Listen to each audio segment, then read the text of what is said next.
Pues yo voy a seguir insistiendo un poco en toda esta idea de los refugios con mi presentación, que se titula Distribución de la vulnerabilidad a escala insular, y bueno, aunque ahí aparece solo mi nombre como ponente, pues realmente es un trabajo de todo el equipo de PlantCap, ¿no?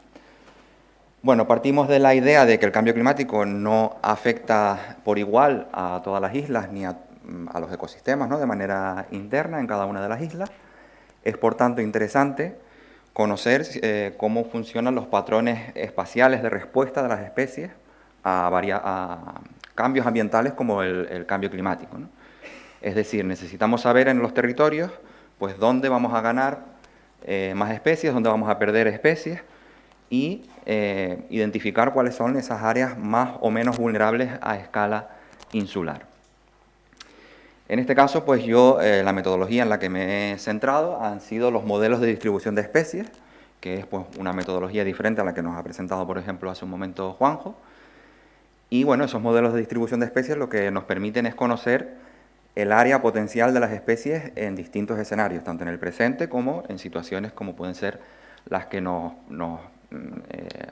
enfrentamos con el cambio climático, ¿no? En definitiva, pues no deja de ser un enfoque complementario, que es uno más, digamos, una herramienta más, que nos permite pues priorizar zonas de conservación, de restauración y, en definitiva, pues ayudar o aportar nuevos datos de cara a la gestión. Entonces, dentro de ese enfoque basado en modelos de distribución de especies, pues, bueno, algo ha comentado también Jonay en algunas de las presentaciones anteriores, ¿no? Pero bueno, hemos trabajado con las presencias de las especies, hemos hecho una revisión de diversas fuentes y además hemos contado con expertos colaboradores en distintas islas. Y bueno, pues hemos utilizado una serie de variables, fundamentalmente variables climáticas, también algunas variables geográficas, otras geológicas, en función de los requerimientos de algunas especies. Y nos hemos centrado fundamentalmente en 4 escenarios principales a la hora de modelizar, ¿no? Un escenario presente, obviamente, y luego un escenario de pasado reciente, en el periodo 1959-1989, y 2 escenarios futuros que digamos, en los que nos hemos centrado fundamentalmente en las previsiones más pesimistas, ¿no? Dentro de las posibilidades de emisiones que se prevén para el futuro, pues nos hemos centrado en 2 momentos temporales distintos, por un lado en el 2041 y 2060, y en el 2061-2080, pero siempre teniendo en cuenta las previsiones más pesimistas, ¿no?, a lo que nos podemos enfrentar si continuamos de la manera en la que estamos ahora, ¿no? Entonces, vamos a ver si esto camina mal. En esta charla pues me he centrado en 3 de las islas que estamos trabajando. Por un lado, bueno, he elegido 3 islas que son bastante contrastadas entre sí. Por un lado, Tenerife, que sería la que tiene la mayor altitud y extensión del archipiélago, también tiene una elevada variedad topográfica y ecosistémica. Luego tenemos La Gomera, que es una isla pues más reducida en tamaño, pero que tiene también un relieve muy accidentado, bueno, caracterizado por esos profundos barrancos. Tiene una altitud media para lo que es el archipiélago canario y culmina además en bosque húmedo, ¿no?, en un ecosistema pues muy particular. Y luego tenemos Lanzarote, que sería pues una isla predominantemente llana, muy diferente a las otras 2, donde tenemos pues 2 macizos también destacados en el norte y en el sur, y un área de volcanismo reciente que también pues, le otorga cierta particularidad a esta isla. Bueno, pues el conjunto de especies que hemos modelizado por isla es esto que tenemos aquí. Serían 190 especies en el caso de La Gomera, fundamentalmente endémicas, pero también algunas importantes nativas, 319 especies en Tenerife y 59 en la isla de Lanzarote. Bueno, volviendo un poco a esa idea de los refugios que hablaba antes Juanjo en la presentación anterior, pues normalmente la mayor parte de las definiciones tienen en cuenta los refugios como aquellos lugares en donde se puede producir, digamos, una mayor estabilidad climática dentro de contextos de cambio climático, pero también hay algunos matices que podemos añadir a esas definiciones, ¿no?, tradicionales, ¿no? Por ejemplo, esta que tenemos aquí, en la que hablan pues, de que también pueden definirse como aquellos lugares que tienen un mayor número de especies inmigrantes, es decir, especies que van llegando desde fuera a esas zonas, y también un menor número de emigrantes, es decir, menos especies que se van de esas áreas, ¿no? Bueno, pues esa es la definición a la que nos hemos ajustado para definir, en este caso, en la presentación que estoy haciendo ahora, esa definición de refugio, ¿no? Como lo hemos considerado. Y en el caso de los sumideros, pues sería lo contrario, serían los lugares donde tenemos focos críticos de pérdida de biodiversidad. Este sería el flujo de trabajo que hemos seguido para identificar esas zonas de refugios y sumideros.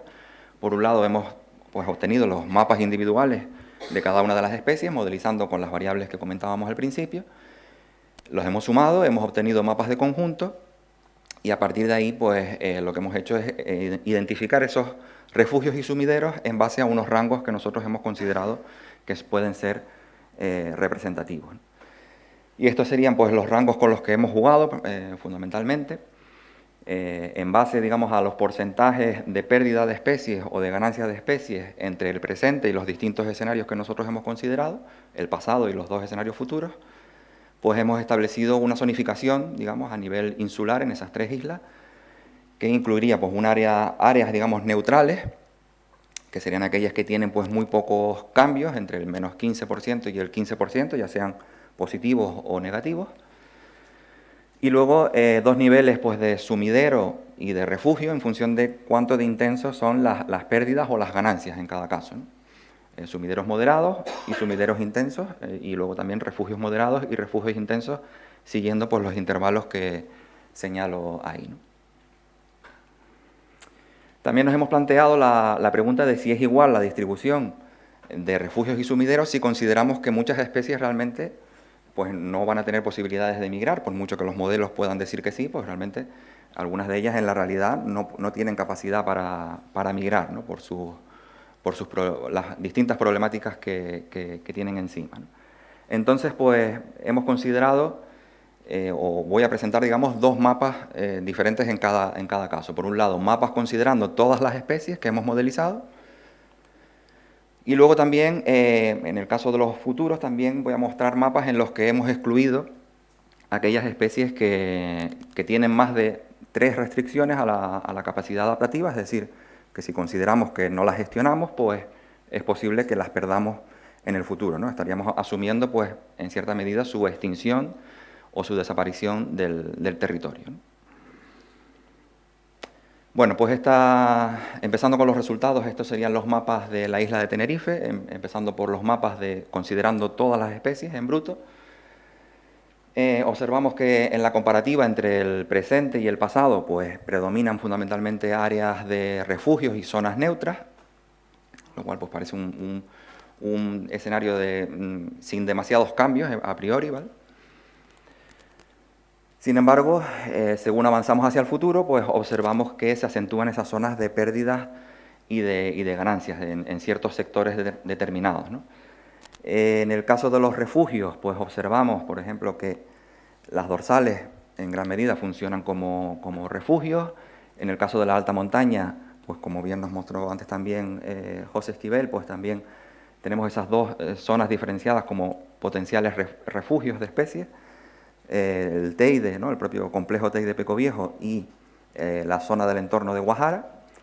Tenemos también los altos del Valle de Güímar y luego la crestería de Anaga pues también se mantendría relativamente bien en el peor de los escenarios y el más alejado temporalmente.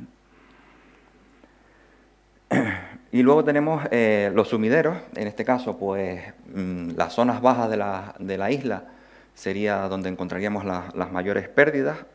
Es decir, muchas especies costeras pues, se mantendrían en las zonas costeras, pero otras especies que tienen unos rangos un poco más amplios pues, se desplazarían hacia zonas de interior, ¿no? Y hacia zonas más elevadas también. Por tanto, pues de ahí, por eso observamos, digamos, esas zonas en colores rojos en las áreas bajas de la isla. Y luego también observamos en la zona más llana y baja del Parque Nacional, observamos en las cañadas, un área de sumidero también, en parte por algo que también apuntó José en la presentación anterior, y es que empezarían a entrar especies más bien propias del pinar, un ecosistema que en principio pues, está más empobrecido en la actualidad y que por tanto pues, parece que no va a compensar las pérdidas o los movimientos migratorios que esperamos que ocurran en el resto del Parque Nacional, ¿no? Por tanto, esa entrada de nuevos elementos desde el Pinar a lo mejor no va a compensar esas pérdidas que esperamos. Bueno, aquí tenemos la comparativa entre los mapas futuros de todas las especies, considerando todas las especies, los que acabamos de comentar. Y aquí vemos los mapas si excluimos esas especies que, como decía antes, pues tienen más de 3 restricciones a la capacidad adaptativa y no van a poder migrar, es decir, que podrían desaparecer en el futuro. Bueno, pues si excluimos esas especies del futuro y lo comparamos con el presente, lo que ocurre es que pues el escenario se vuelve mucho más rojo que en el caso anterior, ¿no? Es decir, tenemos un mayor predominio de áreas sumidero. Solo persistirían pues, en algunas zonas de refugio y algunas zonas neutras, en áreas afectadas por el alisio y también algunas cumbres específicas. En concreto, pues, llama la atención, por ejemplo, el cómo perdura en el tiempo esa zona del Valle de Güímar, que precisamente antes también mencionaba Juan José en su presentación, ¿no? Esa zona de Siete Lomas y ese entorno, que ahora mismo pues tiene la figura de paisaje protegido simplemente, ¿no? Y a lo mejor pues cabría esperar la posibilidad de cambiar a lo mejor esa figura si fuese posible o elevarla, ¿no? De alguna manera. En el caso de la corona forestal pues se requiere, es un ámbito digamos que parece que va a funcionar como refugio en gran medida, pero requiere restauración. Estamos hablando de ecosistemas fundamentalmente empobrecidos o en algunos casos incluso alterados, y que recientemente pues también ha experimentado pues un incendio notable que ha complicado pues todavía más la situación de este espacio como potencial refugio, ¿no? Y luego pues a lo largo de toda la isla pues habría que tener en cuenta pues barrancos y algunos relieves aislados, sobre todo en áreas muy antropizadas, que pues deberíamos aprovechar para intentar utilizarlos como potenciales corredores ecológicos, ¿no? De manera que las especies pues puedan hacer efectivos esos movimientos migratorios que en principio los modelos nos están indicando que ocurrirían. En el caso de La Gomera, pues estos serían los mapas de todas las especies. Las pérdidas se concentrarían en todos los escenarios, fundamentalmente en las zonas costeras, hasta los 800 metros en el caso del último escenario. En el norte tendríamos refugios, sobre todo en las áreas afectadas por las nieblas. En el sur, pues el mayor tamaño de esa vertiente pues, permitiría algunos refugios en las altitudes más elevadas, en las cotas más superiores. Y luego, pues algunos barrancos también se mantienen como áreas parcialmente neutrales. Aquí en esta isla, pues el Parque Nacional jugaría un papel más importante como refugio, puesto que es el área culminante, ¿no? Para muchas especies que van subiendo desde abajo. Por tanto, es un área en el que esperamos mayor competencia y también una posible transición hacia bosques más termófilos, tal y como también han mostrado algunas de las ponencias anteriores. Es interesante que en el marco de la ampliación del Parque Nacional, que se lleva hablando años, ¿no? Pues las cresterías de Enchereda y Teselinde pues funcionarían hasta un cierto punto como áreas neutras, al menos en el escenario intermedio, y otras zonas como el Alto de Grajonay o las cresterías occidentales pues se mantendrían como refugios estables, ¿no? Estas zonas que vemos por aquí en verde en general. Bueno, si no gestionamos las especies con problemas, pues evidentemente el escenario se vuelve, digamos, más hacia los sumideros, ¿no? Tenemos un mayor predominio de esas áreas sumideros. Sin embargo, pues el Parque Nacional se mantendría como un área relativamente neutral, o sea que mantendría un papel fundamental a nivel insular y sería el lugar en el que a lo mejor habría que tener en cuenta pues, actuaciones de cara al futuro, ¿no? Incluso las más delicadas, como podrían ser a lo mejor algunas migraciones asistidas o reintroducciones, pues sería el área más estable para algo así. Nuevamente, pues la necesidad de corredores ecológicos a nivel insular, desde costa a cumbre, que permitan el ascenso de todas esas especies que van a migrar. En el caso de Lanzarote, pues en la comparativa, digamos, en los mapas de todas las especies, en la comparativa entre el presente y el pasado, pues vemos que la situación no es mala del todo, predominan las zonas neutras, pero en el futuro pues eso da un vuelco y la isla en su conjunto pues se convierte prácticamente en un sumidero moderado de biodiversidad. Hay que tener en cuenta que en islas llanas como en Lanzarote, los modelos, digamos, prevén que las especies tienen que desplazarse a mayores distancias, porque, digamos, las altitudes mayores están mucho más lejos, ¿no? Pues, tienen más dificultad para encontrar esos análogos climáticos, ¿no? Ese clima que tienen en el presente. Algunas zonas de interés a destacar dentro de la isla de Lanzarote pues serían algunas áreas costeras que se mantienen relativamente bien, algunos conos volcánicos del interior, y en el caso de Famara pues funcionarían mejor como refugio que en el caso de los ajaches en el sur. Si excluimos las especies que no pueden migrar, nuevamente pues lo que obtenemos son zonas de pérdidas mucho más generalizadas aún, ¿no? En el caso de Lanzarote es una situación todavía peor. Solo Famara pues, podría asumir en algunas áreas pues, pérdidas de tipo moderado, de lo que nosotros hemos clasificado como moderado.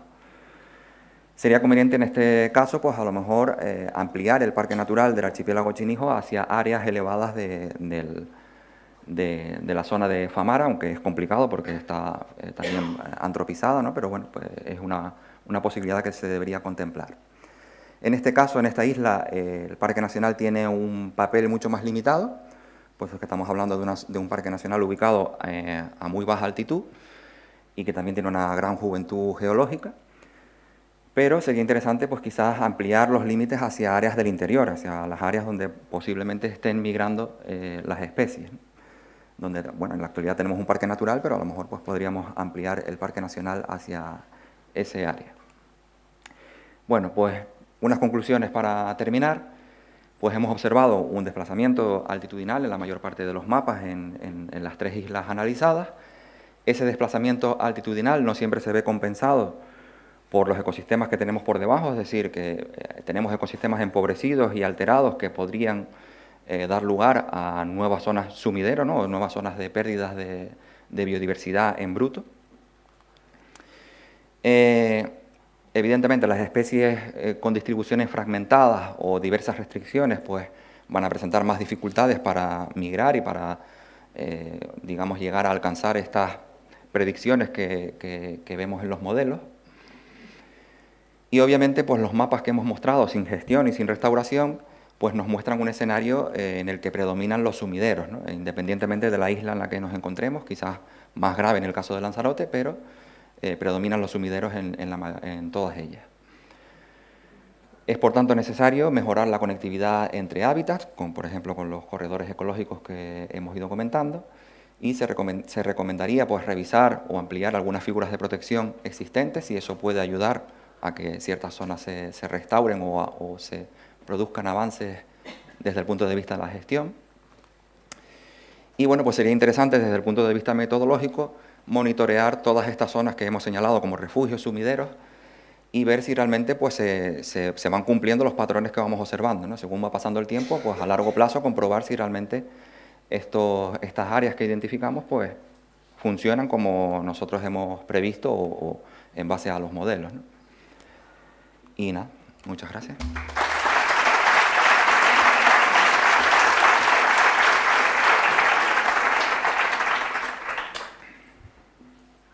Sí.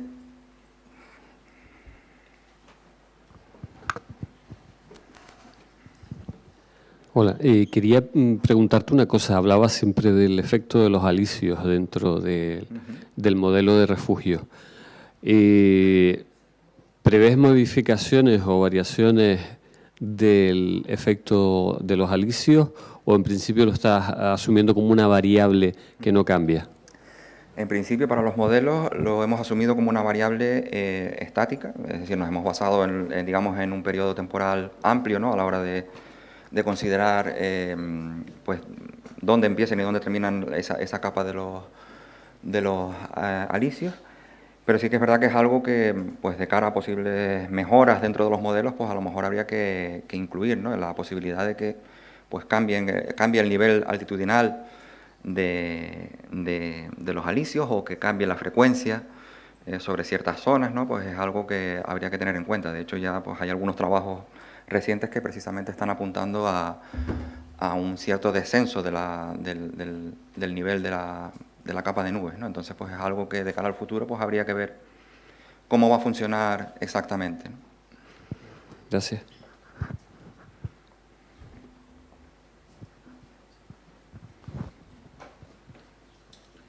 pregunta.